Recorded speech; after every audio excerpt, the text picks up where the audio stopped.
quiero recordar 5 datos nomás. Sí. Entrevista a Cuauhtémoc Cárdenas antes de las elecciones, en un periódico nacional.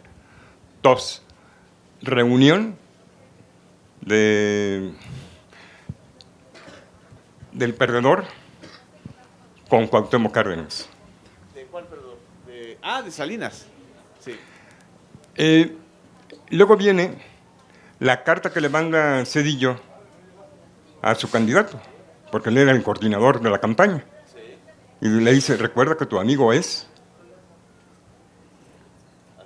Salinas. En la otra, no, estamos hablando de Colosio. A las 5:30 de la mañana, el día que lo matan, 5:30 de la mañana, en un hotel de Culiacán, se recibe una llamada y le dicen al señor candidato, señor, es Córdoba, quiere hablar con usted. Dile que me estoy bañando. No, dice que quiere hablar, ¿no? Y cuelga el teléfono y dice, me atengo a las consecuencias, dice Colosio. A las 9 de la mañana de ese mismo día, desayunan aquí el procurador, el secretario de Gobernación y Cerdillo. Y en la tarde lo matan.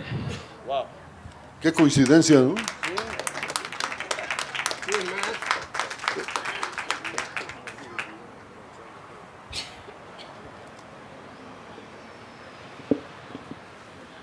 Hola, hola. Más bien me interesaría saber, bueno, ¿y el salinismo económico? O sea, la vertiente económica, ¿dónde se va a articular? Porque, pues, al parecer también va a haber un cobijo desde Alfonso Romo, ¿no? ¿Cómo va con eso? ¿Alguien más? Adelante.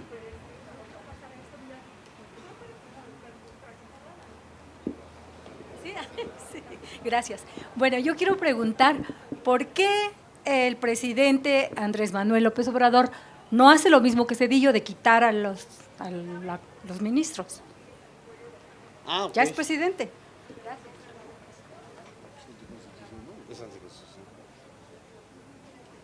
¿Por qué es anticonstitucional? Pero si quieren, argumentamos un poco más. ¿Y hay una más? A ver. Mi pregunta es, ¿cuántos compañeros como ustedes mataron y conocieron personalmente por estar diciendo la verdad, no? Esa es mi pregunta. Órale. ¿Cuántos llevamos ya, Jorge? 112, ¿no? 112. Sí, sí. ¿De qué periodo? Del 2000 para acá. De 2000 por acá. Mataron muchos, yo. A ver, ten. Han matado muchos. Van 112 periodistas el 2000 para acá. Quiero decir además que no hay una investigación cerrada donde hayan agarrado a los... Parece que Javier Corral ha hecho algunas cosas ahí, pero está muy dudoso el asunto, a pesar de que es una persona respetable. Pero la investigación que ha hecho no es muy clara. No es muy clara. Han matado 112. Yo dije, nosotros investigamos el asesinato de Buendía, un grupo donde está, por cierto, Miguel Ángel Granados Chapa y varios compañeros más. Y llegamos a la conclusión de que era José Antonio Zorrilla Pérez. Pero también dijimos que Zorrilla Pérez no pudo haberlo matado por él mismo, que recibió órdenes de Miguel de la Madrid. Hay que recordar que un periodista, Jack Anderson, cuando llegó de la Madrid, dijo, ya se robó 100 millones de pesos. Y Buendía lo replicó. Entonces, hay ahí una serie de cuestiones que todavía están muy turbias. Y yo decía en mi intervención que Salinas sigue manejando a una gran cantidad de banqueros. Roberto Hernández tiene una franja pequeña, pero tiene una franja en el Citibank y en Bancomer y demás. Algunos salinistas siguen metidos. No se les olvide que, por ejemplo, un señor que fue director del Banco de México, secretario de Hacienda, está en Banorte, que se llama el señor Guillermo Martínez. Entonces, la perica, según Genaro, pero él está metido ahí y está metido en está metido en las cuestiones petroleras por medio de su cuñado.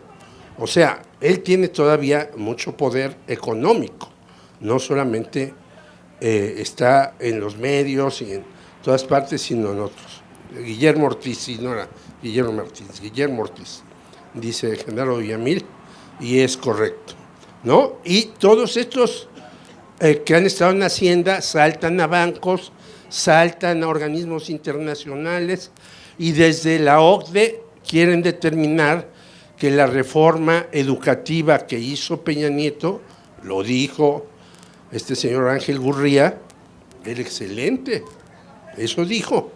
Bueno, nadie vimos la reforma educativa, menos cuando aparece el INEGI y dice cerca del 40% de los estudiantes de primaria no tienen aulas, no tienen baños, no tienen agua, etc.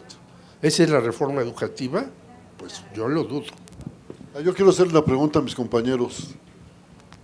¿Ustedes creen que Janine Otálora, así se dice, verdad? Yanine Otalora. Otalora. Otalora. Otalora. Es que luego la ponen con acento, luego sin acento. Otra lora con ese cuento, ajá. ¿Ustedes creen que votó para conservar su chamba de 270,000 pesos mensuales? ¿O que los ministros de la Corte están muy enojados porque nada más ganan 578,000 pesos al mes? Pues pobres, también tienen hijos, tienen gastos, ¿no? A ver, lo de Janine, porque se vio muy chueco. Ahorita voy a ver con lo de Janine y luego quedó lo de salinismo económico, pero sí, evidentemente nunca te van a decir que recibieron presiones, ¿no? Para mí, en lo personal, que yo entrevisté varias veces a Janine Otalora, me pareció muy decepcionante la manera en que ella justifica el voto en contra de la anulación. Porque justamente los mismos argumentos que ella estaba diciendo y que ella estaba dando podrían servir exactamente para anular y no para reiterar, para avalar la elección. Porque a final de cuentas, el criterio que ellos están estableciendo es muy riesgoso. En este caso de Puebla, es que si el margen entre el primero y segundo lugar no es menor a 1%, y si hay un margen de 4% de diferencias entre Marta Erika y Barbosa, entre la coalición del PAN y PRD y MC contra la de Morena, entonces, vale madre que hayan violado la cadena de custodia, que hayan hecho un laboratorio electoral en un hotel, que haya habido violencia en las casillas.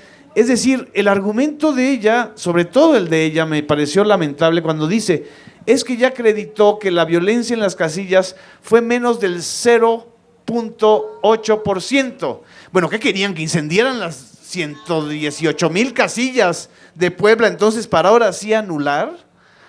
Están dando el permiso al fraude electoral controlado, para que entonces quede en el margen de la ganancia, en el margen del menos del 5%, ¿no? Entonces, ese criterio, por cierto, fue el mismo que se utilizó en otra contienda de Puebla. Es decir, están repitiendo. Y lo que a mí me queda como pistas por investigar es que efectivamente en los días posteriores y en esta semana pasada hubo varios columnistas muy cercanos a Manlio Fabio, ya sabemos quién es, no necesita mayor presentación, Ilustre paisano mío, ¿eh? Ilustre sonorense, que empezaron a dar pistas de dónde fueron las reuniones entre los ministros y los senadores, y en todas ellas estuvo el señor Rafael Moreno Valle presente. La operación de Moreno Valle viene de años atrás, incluye el episodio lamentable que parecería un descuido por frivolidad, pero que no lo es, de el camarada César Yáñez. La boda en Puebla. De 10 millones de pesos nada más. Güey. De 10 millones. No exageres, no exageres. Es decir, pero con un simbolismo político muy, muy, muy duro. O sea, son todas esas manías. Entonces, en el caso de Yanín, yo creo que a final de cuentas operó el espíritu de cuerpo. ¿Qué quiere decir esto? Que los magistrados recibieron órdenes del Poder Judicial. Pero fue un de la voto de Suprema. diferencia nada más, ¿eh? Claro, pero sí, fue una elección muy cerrada y ella mantuvo la incógnita de su voto hasta el final, hasta las 12 de la noche del sábado pasado. O sea, la película era 3-3 y hacía falta un voto de desempate frente a las posiciones. Cuando un organismo colegiado tiene este nivel digamos, de diferencia en un asunto tan claramente tramposo como fueron las elecciones de Puebla, pues quiere decir que hubo muchas presiones, muchas, ¿no? No hablo de dinero, hablo de... porque a ese nivel, bueno, y con esos salarios que tienen, pues no creo que el dinero sea lo que les urja ahorita. Bueno, puedo ser yo muy ingenuo, pero el asunto es que Puebla se mete en la disputa de poderes, en la confrontación que se está viendo ahorita entre el Poder Ejecutivo, el Congreso y el Judicial, ¿no? Y desgraciadamente el que maniobra políticamente para beneficiarse es Moreno Valle, ¿no? Entonces, ese es un estilo de la escuela salinista, ¿no? Muy, muy claro. Sobre el salinismo económico, que creo que es parte de una conferencia más amplia, lo que se puede decir es que Salinas, pues, evidentemente creó una nueva burguesía y un nuevo empresariado que en el sedillismo se enfrentaron entre ellos y que han sobrevivido todavía. No todas las fortunas que provienen del salinismo son salinistas. En el caso, por ejemplo, del compañero que me mencionaba, del que está de coordinador de gabinete, ¿cómo se llama? Alfonso Romo, de Poncho Romo. No creo que sea la pieza fundamental de Salinas, no, para nada. Yo creo que el verdadero pleito con el salinismo económico se dio en el nuevo aeropuerto, en el Naim. Entonces, si ustedes analizan, en un periodo de menos de 6 meses, han habido 2 grandes enfrentamientos con el salinismo de manera soterrada: el nuevo aeropuerto y el Poder Judicial, con Puebla en medio, ¿no? Bueno, ¿qué más ministro salinista querían ustedes que Eduardo Medina Mora saliendo a declarar que los ministros merecen respeto, ¿no? Casi, vámonos, o sea, hay como las huellas son muy claras, ¿no? De que ahí está una operación al estilo Salinas, ¿no? Lo que yo veo ahorita es unos reflejos muy lentos de Salinas y muy torpes, porque efectivamente lo que ha cambiado es el impacto y la influencia que antes tenían los medios de comunicación electrónica. Tienen ustedes a un 80% de comentaristas y blableros de radio y de televisión todo el tiempo repitiendo la misma jiribilla, todo el tiempo. López Obrador es un autoritario, se viene una concentración de poder, bla, bla, bla, bla, bla. Y eso ya no tiene el efecto que tenía en el 2006. Es decir, ya perdieron la credibilidad y están perdiendo a las audiencias cada vez de forma más acelerada. Ahí hay una derrota fundamental del salinismo. Las 2 empresas mediáticas más importantes del país que se configuraron a partir del salinismo y el sedillismo de manera contemporánea, Televisa y TV Azteca, más los otros, Imagen TV, más sus grandes conductores como Ciro, como López Dóriga, que surgieron también en esa época. Entonces han perdido la condición de guías de la opinión pública, ¿no? Ya forman parte, pues, de un largo y reiterado quejido que estamos escuchando en los medios todos los días, ¿no? Y ustedes no tienen derecho a opinar porque no vivieron el 68. Diría A ver, yo le quiero preguntar a Jorge algo. Este asunto de los salarios de los pobres ministros de la Corte, de los pobres magistrados, de los consejeros del Instituto Federal Electoral, ahora nacional. Pobrecitos. Yo creo que debe salir en defensa de ellos ahorita en una intervención, por favor. Adelante, Jorge. Hay que defender a los ministros y a los del INAI y a los del IFE y a todos CNDH. Sí, es el señor de la CNDH. Al final, un día antes de que salga Peña Nieto, trae un expediente de 6,000 páginas sobre Ayotzinapa, tratando de refutar lo que dijeron algunos independientes y poniendo nuevamente el centro de la atención en que a estos muchachos, como han puesto en el centro de la atención de los periodistas, a los periodistas han dicho los matan los narcos.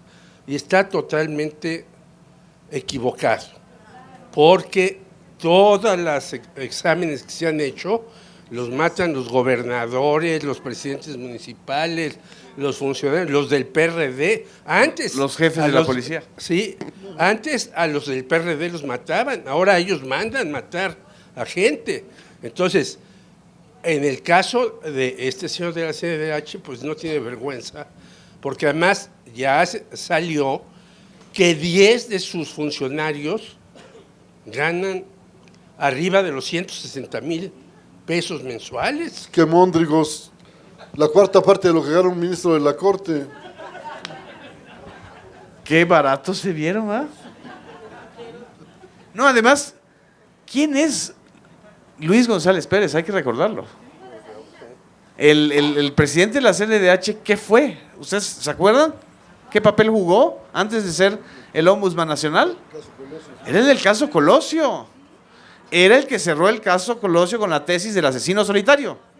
Era el que quería hacer el mismo papel en el caso de Ayotzinapa, que eran una media verdad histórica, es decir, una parte fueron incinerados y otra parte, pues quién sabe dónde chingados están, pero de que 19 sí fueron incinerados en el basurero de Cocula, eso fue lo que a final de cuentas estaba diciendo el último informe de la CNDH. Y están furiosos pues porque se va a crear una comisión de la verdad que seguramente va a tener la 25ª parte de los recursos que tiene la CNDH, ¿no? Pero la encabeza un hombre incorruptible, ¿eh?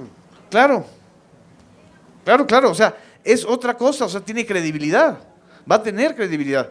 Y ese papel tan sospechoso también del Ombudsman Nacional en el litigio entre el Poder Ejecutivo y el Poder Judicial tiene todo el sello del salinismo, toda la huella, ¿no? Es más, tengan cuidado porque dicen que por ahí anda. Es que está en todo ese tipo, ¿no? Es más, va a trabajar con Paco Ignacio Taibo en el Fondo de Cultura Económica. Yo lo invitaría a hacer un libro. Va a ser el director de Tranzas.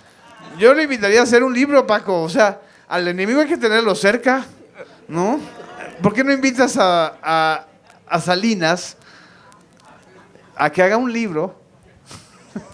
No, ya el fondo ya le publicó a Salinas. Que le dé una chamba. Contesta. Ven, toma el micrófono, no le saques.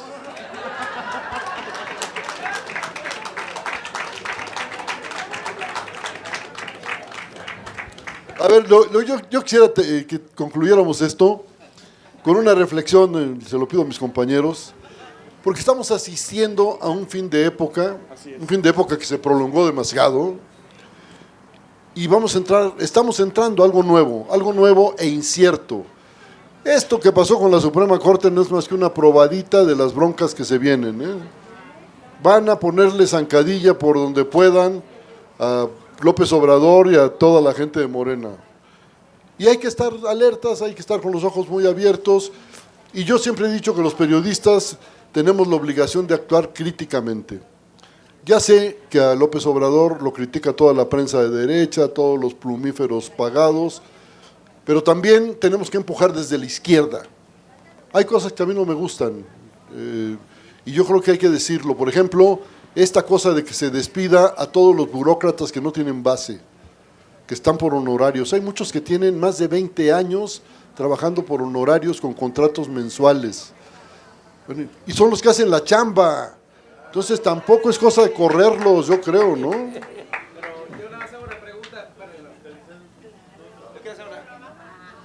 Quiero hacer una pregunta. Otra.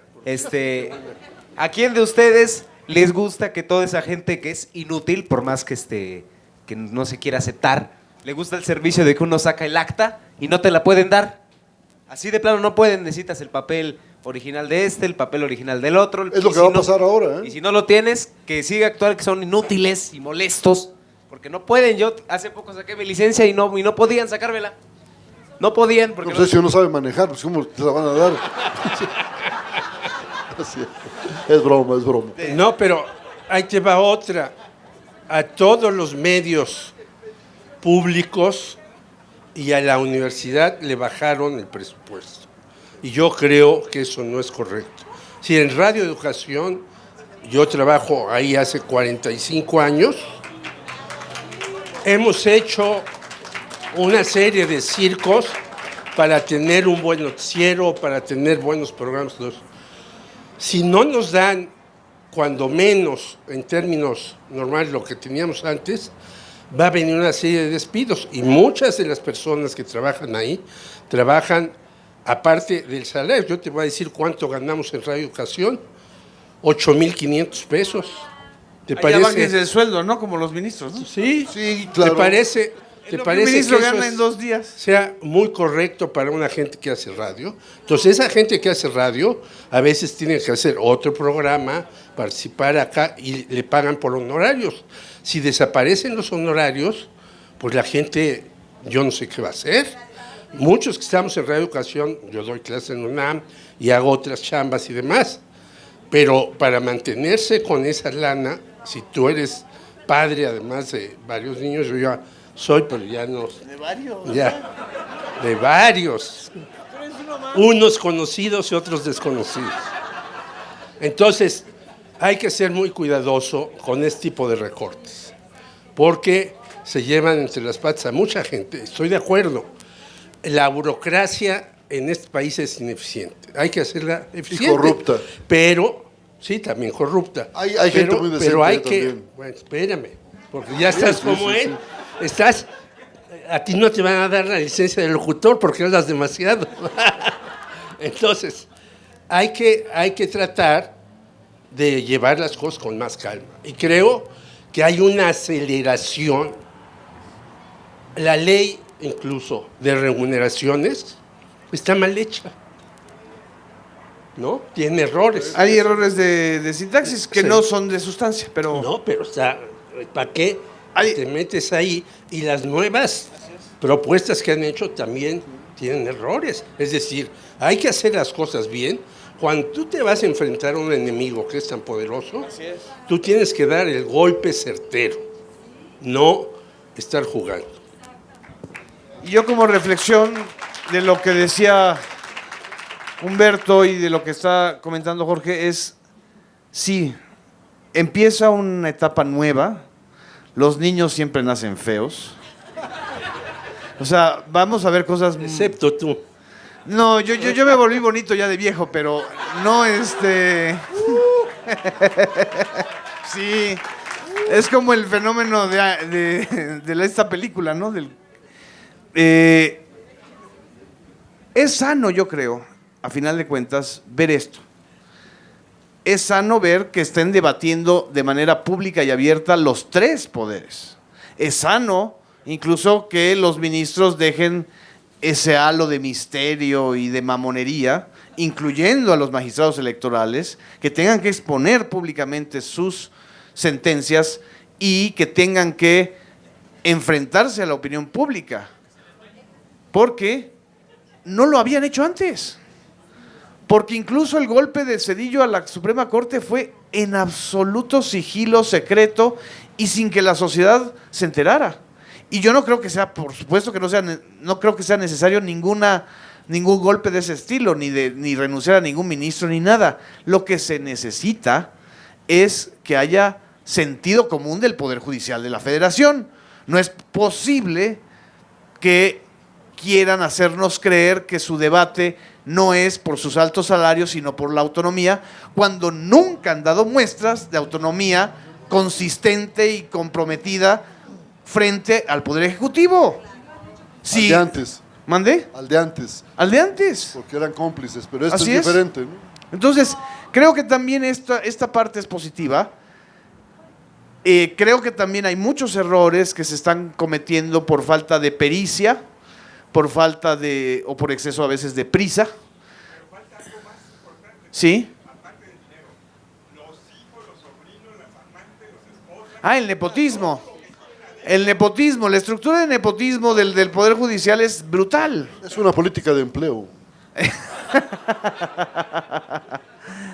Es que son como los Oxxos de buen nivel, o sea, si hay un magistrado ya puede contratar hasta el compadre, ¿no? Perfecto. A ver,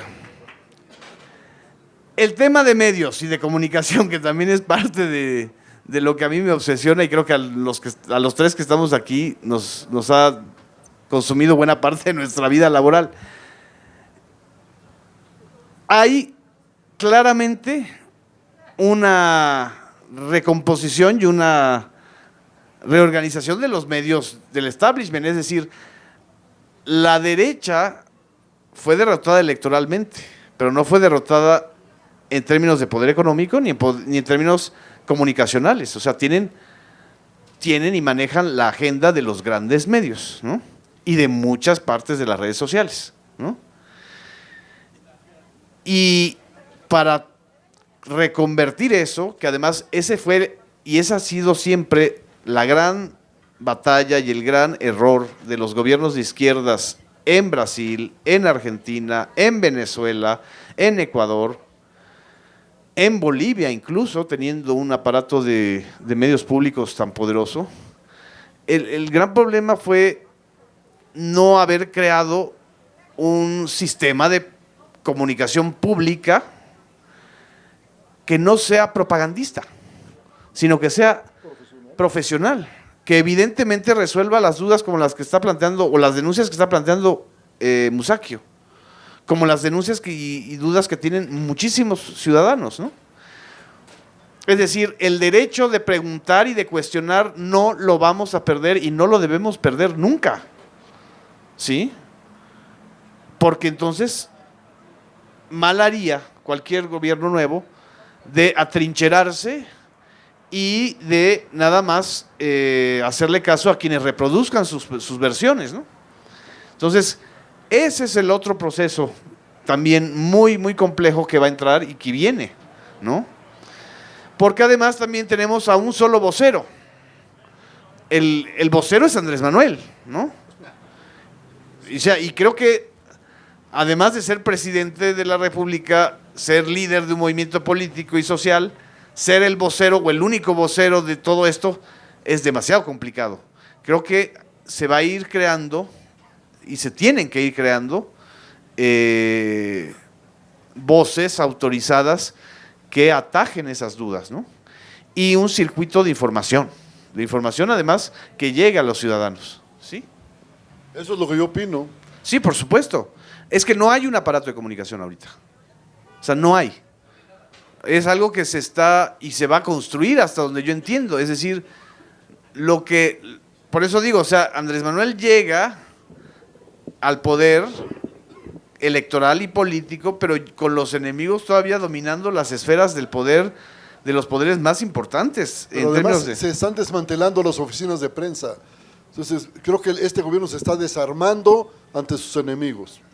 Ahí sí apoyo completamente a Musacchio. Yo creo que sí es un error cancelar las oficinas de comunicación pensando que como eran oficinas de chayotes o de producción de chayotes y entonces vamos a entrar a una dieta de ayuno de chayotes, entonces no hay que tener oficinas de comunicación. No, al revés. Lo que hay que tener es oficinas de información y comunicación que realmente tengan la capacidad de la respuesta rápida y lleguen a los ciudadanos. Yo siempre he visto en este movimiento esas deficiencias de comunicación. Y a mí sí me molesta, me desespera que haya esas deficiencias, porque provoca precisamente la desinformación y le da las armas a los contrarios para estar atacando. Y les da los pretextos ideales para el ataque. Entonces, a mí sí me interesa que haya un verdadero aparato de comunicación bien formado y bien hecho para que no sucedan estas cosas y que no sea Andrés Manuel el que siempre tiene que salir a dar la cara y aclarar todo. Toda la razón. Bueno, yo decía que eso ya no es especulación, aunque diga Paco que sí, que le bajen el presupuesto a Radio Educación. Ya hay también otra medida que van a hacer en el gobierno de la Ciudad de México, según dijeron, van a fusionar el Canal 21 con el canal del Congreso. Yo no entiendo por qué no se pueden tener dos canales, que además son diferentes. Uno es de un gobierno y otro es del Poder Legislativo. En Radio Educación tenemos un WhatsApp y las especulaciones están a la orden del día, porque no hay la menor información. Fueron varias compañeras a ver a la señora Frausto para decirle dos cosas. No queremos a Fernando Chamizo aquí, un señor que viene de Radio UNAM, porque además es un acusador de mujeres, dicen mis compañeras, y porque tiene muy mala imagen. En Radio Educación. O sea, lo quieren poner en Radio Educación. Lo quieren poner ahí. Van a ver a otras personas y nadie dice nada. No dicen, no, bueno, vamos a tomar la opinión de ustedes para ver a quién ponemos. No quiere decir que el que ustedes propongan lo vamos a poner, pero vamos a tener una reunión con ustedes. No. Entonces, así no se puede funcionar, no solamente por el vocero, sino si no hay una política, ya llevamos tiempo, porque Andrés Manuel tiene 6 meses de gobernar, esa es la verdad. Es decir, sí tiene 6 meses. No, bueno, lo real, pero tiene 6 meses de gobernar, porque todo lo que está Bueno, lo real es que ya tú no puedes nombrar como presidente electo al titular de Radio Educación, ni al del IMER, ni al de... No, yo no digo ese. Sí, Digo que si la señora Frausto está ahí, pues que decida las cosas. Eso es lo que estoy diciendo. No que los decida, ni siquiera hemos ido a ver a López Obrador. Oye, pero la señora Infrausto no aparece, ¿no? Está en Tlaxcala, bendito sea Dios. O se va a ir a Tlaxcala. Nomás una pregunta, ¿de dónde sacaron lo de que se va a funcionar el 21 con el canal del Congreso? De gente No. que está en el 21. Hay un sistema, hay una... Gente de dentro, o sea, no hay ninguna... Volvemos a lo mismo. Nadie ha dado una declaración, es a lo que me refiero. O sea, más bien es especulación de gente de dentro. O sea, no ha habido una... Es que yo no lo he escuchado, por eso pregunto. Igual que los del IMER, que ya no cobraron su quincena, y eso no es especulación. A las personas del IMER, que están muchos con programas, ya no les pagaron. Este Entonces, 15 de... O sea, ayer. Sí, entonces esa ya no es especulación, es un hecho contundente, y muchos que están ahí pues están diciendo, a ver qué hacemos, porque no podemos seguir así. Una pregunta que, perdón, no me queda claro. Normalmente, cuando había un cambio de sexenio, todos los funcionarios, o no sé qué rangos, o no sé cómo sea, renunciaban. ¿Te acuerdas lo que había Es con la una entrega-recepción, así la es, entrega los altos funcionarios. Exacto. ¿Hasta qué nivel son las renuncias? Direcciones, subdirecciones y titulares. ¿Sí? Y titulares. Sí. Ok. Sí. Si tú pones a disposición, yo estuve en un gobierno, o sea, estuve en el gobierno capitalino. Pues sí, me tocó la mejor época de Chayo Robles y de Cuauhtémoc. Y justamente el debate, sobre todo, me acuerdo perfecto, pero ahí era mucho más grave. El debate cuando empezó a gobernar Cuauhtémoc Cárdenas esta ciudad, recuerden, él no declaraba, no aclaraba, y había una guerra mediática intensísima, como ocurrió con el caso de Paco Stanley. 14 horas continuas de transmisión llamando a derrocar el gobierno capitalino, así, punto. Es decir, también siempre vamos a tener a una derecha que está utilizando los medios, pero tampoco hay que sobredimensionarla ni menospreciarla, ¿sí?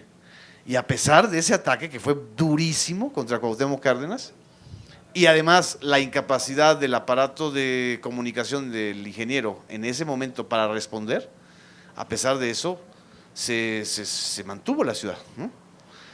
Entonces sí hay muchas especulaciones. Por ejemplo, en el caso de Capital 21, lo que yo sé es que todavía se debe armar una ley secundaria de la reforma o del artículo que está en la Constitución nueva de la Ciudad de México que ordena crear un sistema, es decir, no funcionar en un solo canal todo, sino crear un sistema que incluya la radio pública de la Ciudad de México, que incluya un canal legislativo, un canal o delegacional o municipal, como le queramos llamar, y el canal abierto de Capital 21, que desgraciadamente durante los últimos 8 años, pues fue un desaparecido, nadie lo veía, ¿no?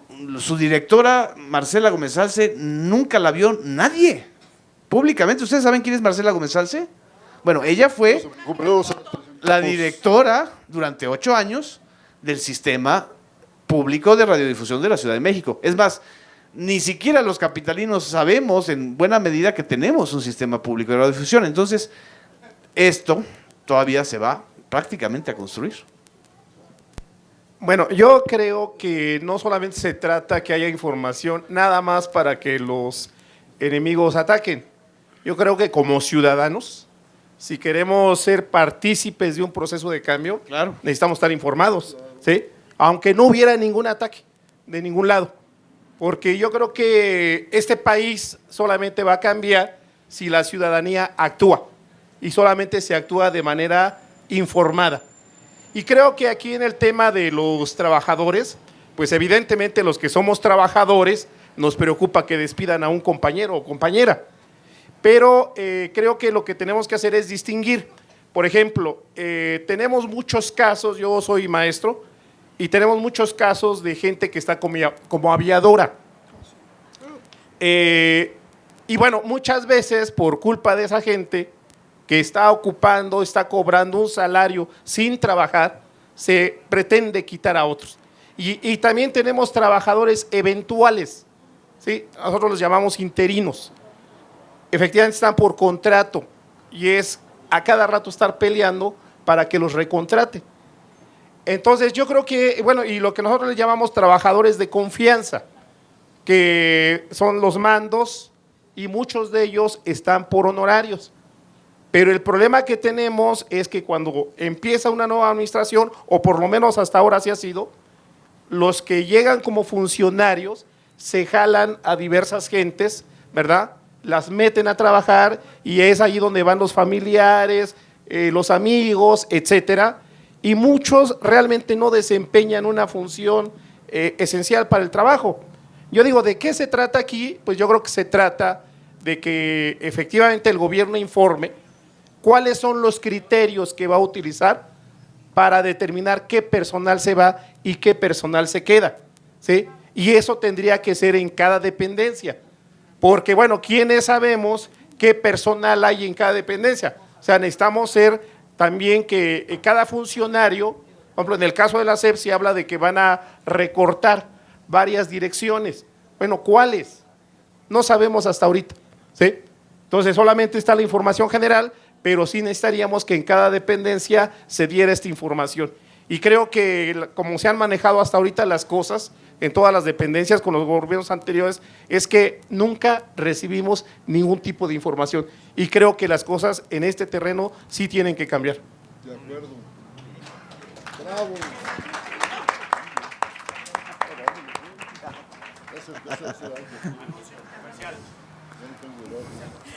Comercial, perdón. Comercial. Tenemos una mega oferta. Pero mega, ¿eh? O sea, que para que no digan que nadie se queda. ¿Eh? Solo con cambio. Así que todo el mundo vaya metiendo la mano en el bolsillo, vaya sacando las monedas y por la módica suma de 10 pesos se van a llevar este maravilloso libro que escribió Humberto Musacchio sobre Granados Chapa. Así que... Ahí están los 10. Luego. Ustedes sigan, yo voy haciendo mucha... No, ya nos vamos. Ahí tenemos 2 intervenciones más, a ver, sí, claro.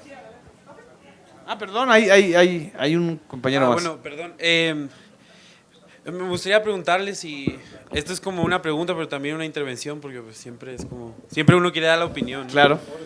Y aprovechando el espacio para dar esta opinión, me acuerdo que cuando fui a ver a Los Pinos, la toma de protesta de Andrés Manuel, pues la gente, para empezar, muy buena vibra, todos estábamos muy emocionados, pero de repente Andrés Manuel dice que ya no quiere seguir a los corruptos de antes, ¿no?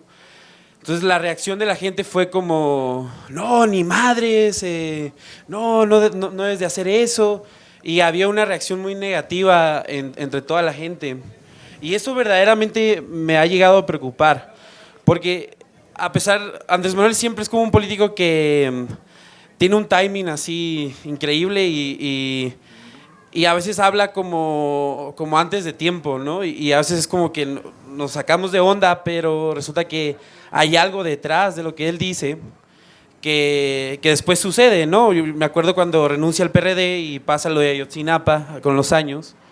Entonces, y comparando con los otros casos de los gobiernos de izquierda en Latinoamérica, donde inclusive han tenido fiscales que sí sirven, entre comillas, que son autónomos, pero resulta que son fiscales que luego tienen intereses comprometidos con el poder económico. El caso más evidente ha sido el de Lula, ¿no? Entonces, lo que decía ahorita el compañero Genaro es muy valioso, porque hemos ganado el gobierno, pero aún en términos gramscianos no hemos ganado la hegemonía. Así es. Y es por eso que hay medios que todavía están atacando a Andrés Manuel, que todavía incluso quieren como empanizar del neoliberalismo el no gobierno, y nosotros tenemos que, pues sí, ser críticos, pero también acompañar al presidente en cuando digan, pues es que no va a haber un fiscal que sea autónomo. Pues sí, pero hay que ganarles el argumento también a la derecha, ¿no? Lo que queremos es un fiscal que no sea modo al poder económico. Y eso es muy importante porque los gobiernos de izquierda en toda Latinoamérica han estado cayendo y tenemos que aprender de esos errores para que no nos pase lo mismo aquí. Y es por eso que yo les pregunto a los tres, que son 3 personajes muy, muy respetados, ¿cuál debe ser la función de la izquierda? Porque la función de la izquierda es que, lo bonito de la izquierda es que la izquierda siempre es crítica, ¿no? Entonces, pero a veces siento que el peor enemigo el de la izquierda es la misma izquierda, ¿no? Porque es tan crítica que pues nos comemos a veces a nosotros vivos, y no hay que verlo en la historia. Hay trotskistas, maoístas, anarquistas, marxistas, marxistas guadalupanos, que yo soy uno. Pero ¿cuál debe ser la posición de la izquierda en este siguiente gobierno? Marx decía que debemos someter a crítica todo, empezando por nuestras conclusiones. Bueno, espero someter a crítica mi conclusión, pero también hay que, o sea, también siento que hay que revisar la historia, ¿no? Por ejemplo, cuando Salvador Allende era presidente, también había una facción más extrema de la izquierda que cada rato lo criticaba, y muchos chilenos habían acusado incluso al ala más extrema de la izquierda como, oye, pues sí está súper chida tu crítica, es súper necesaria, pero no mames, estás cabrón, ¿no? Entonces, digo, o sea, ¿cuál debe ser la posición de la izquierda? ¿Debe ser sumamente crítica o debe ser crítica con ciertos matices, o inclusive ya en la disciplina partidista más rancia, donde hay que ser críticos por dentro pero defensivos por fuera, ¿no? Entonces esa es mi pregunta. Muchas gracias. Gracias. Un dato para todos, un solo dato. El 7 de noviembre, el SAT ¿se acuerdan? Dio a conocer que 600,000 empresas fantasmas manejaban 2 billones de pesos. No es obligación de los medios darle seguimiento a eso, así es. para saber que esos 50 corruptos, a esos supermillonarios que quieren cercar a López Obrador, los desnudemos. Miren, ustedes son los decentes, pero con Claro. esa información. Y sobre ellos, ¿eh? Y sobre esa investigación, sobre lo que comentaba el compañero, ¿cómo se llama? El compañero que llegó, El guadalupano. ¿Alex? Jordán. No creo que deba haber un papel único, es decir, cada quien pues, asume el papel que le corresponde, es decir, en mi caso de periodista, pues seguir haciendo periodismo puntual. Por ejemplo, en mi debate con la revista Proceso, con el director de la revista Proceso, es que dice, nosotros seguimos la máxima de don Julio Scherer, que es periodismo sin concesiones. Y mi debate fue, sí, pero primero tiene que haber periodismo. Es decir, no es crítica sin concesiones, no, primero tiene que haber crítica realmente. O sea, y si vamos a hacer periodismo sin concesiones, no falsa propaganda o antipropaganda. En el debate de las izquierdas, yo creo que lo que nos va a costar más trabajo a los que venimos de muchas izquierdas mexicanas es entender que ya somos gobierno, que ya tenemos la corresponsabilidad, no es Andrés Manuel y nosotros, ¿no? No, esto es una corresponsabilidad. Ahora sí que como él dice, es un diálogo circular, es decir, hay una corresponsabilidad de la sociedad. Y lo más difícil en un cambio como el que está empezando, porque apenas está empezando, es movernos de esa zona de confort. Porque también durante 30 años los que estuvieron y estuvimos combatiendo un modelo neoliberal, un modelo excluyente, pues tenemos ya los reflejos muy rápidos para ser opositores, ¿no? Y entonces yo creo que en esas dos vertientes, críticos con fundamento y conscientes de que somos parte del gobierno, sin ser funcionarios o sin ser servidores públicos, pero es nuestro gobierno. Es decir, nunca en mi vida al menos, y creo que en la vida de muchos, había habido un gobierno que nos sintiéramos parte de él. Entonces, eso hay que defenderlo también. Porque entonces se está defendiendo la posibilidad real de un cambio social o con respaldo social. Si no, pues caemos en lo de siempre. Pero no se puede apoyar ese gobierno aprobando todo lo que haga chueco o claro. derecho. Me parece que nuestra función, sobre todo como periodistas, es mantener una actitud crítica. Pues claro que yo voté por López Obrador, pero eso no me convierte en su propagandista. Exacto. Yo quiero que vaya adelante su causa, sí, pero la mejor manera es no dejándole la crítica a la derecha. También nosotros tenemos que entrarle para presionar en sentido contrario, ¿no? Absolutamente de acuerdo. Y yo lo que diría es el diálogo. Bueno, pero el diálogo se inicia también si uno está en algún lugar y le pide a una secretaria, sea la que sea, que tome en cuenta la opinión de una base de radioeducación. Entonces, pues también la secretaria tiene que darse tiempo para escuchar los argumentos. Y si no los escucha, pues se crea todo este relajo. Yo quiero decir respecto al fiscal que yo estoy de acuerdo con López Obrador que no haya ese fiscal. Y voy a decir 2 razones. Quienes han propuesto ese fiscal... El fiscal autónomo, dices. Es básicamente el señor Claudio X González Hijo. Entonces, eso a mí me parece que está sesgado. Segundo lugar, ya lo dijo el compañero, ¿qué pasó en Brasil? En Brasil, por poner a un señor que hizo la operación Lava Rápido, metieron al bote, o metieron a su casa, porque ni siquiera al bote lo pudieron meter, a Lula para impedirle que participara, desacreditaron a Dilma y le dieron el gane a Bolsonaro. Entonces yo creo que no podemos nosotros, si ese fiscal se pudiera elegir, digamos, democráticamente, pues yo le entraría y diría, órale. Pero ese fiscal que están proponiendo estos señores de la corrupción y la impunidad, digo, bueno, el hijo de uno de los más zampones de este país, de Claudio X González, muy ligado a Salinas, es el que estaba metido en eso, en la reforma educativa, etcétera.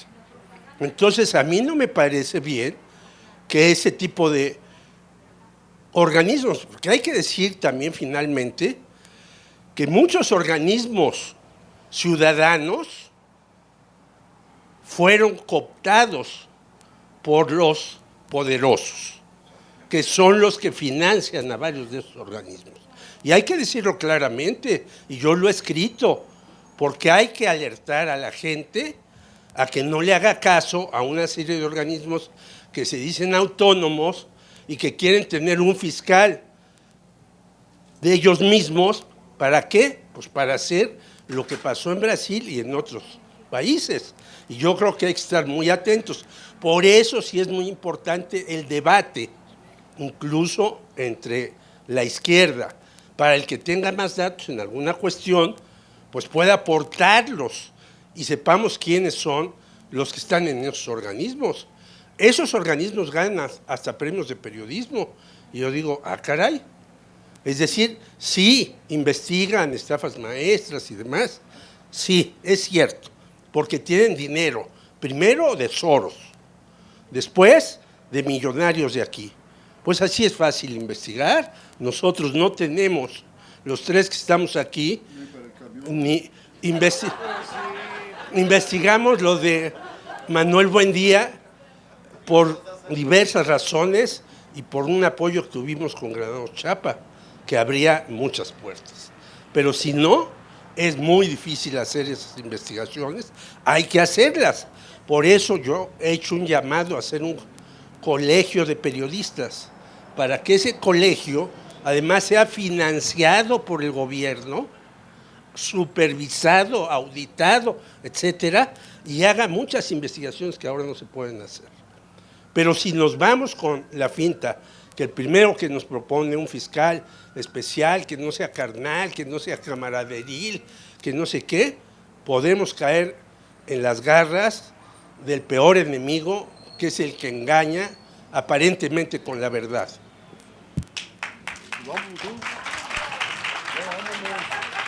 Levante usted la sesión, don Humberto. Les agradecemos mucho su compañía, su presencia, su intervención. Vamos a estar aquí el lunes, me toca otra vez a mí. Pues a ver.